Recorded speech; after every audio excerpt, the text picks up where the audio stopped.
Le swap a vraiment quand même un usage assez industriel, c'est-à-dire que comme vous l'avez souligné, ça peut s'adresser à des banques qui souhaitent se couvrir sur des obligations, mais également sur des matières premières. À la différence d'une option, c'est pas un produit qui est négociable par tous. Non, en fait, les particuliers n'ont pas accès au marché des swaps parce que d'abord, les montants sont extrêmement élevés et c'est plutôt un produit dérivé utilisé par les entreprises et les banques, mais qui est très utilisé. C'est-à-dire que le montant traité en swap est beaucoup plus important que le montant traité en option.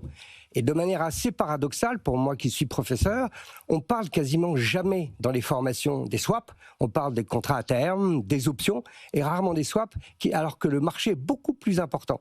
Alors c'est peut-être parce que c'est un petit peu technique. Je voudrais juste, si j'ai encore 2 minutes, évoquer un autre swap qu'on n'a pas évoqué, parce que ce qu'on appelle le swap de devise. Le swap de devise vous permet d'échanger des taux d'intérêt dans deux monnaies différentes, à la différence d'un swap de taux. Et si vous êtes une entreprise américaine endettée en dollars, le taux dollar 10 ans est aujourd'hui autour de 4%. Vous observez que les taux yens sont à 2%. Vous dites, mais je suis bête, pourquoi je m'endette en dollars à 4 alors que je pourrais m'endetter en yens à 2? Alors, vous pouvez changer en quelques secondes votre endettement, passer d'un endettement dollar à un endettement yen en faisant un swap de devise.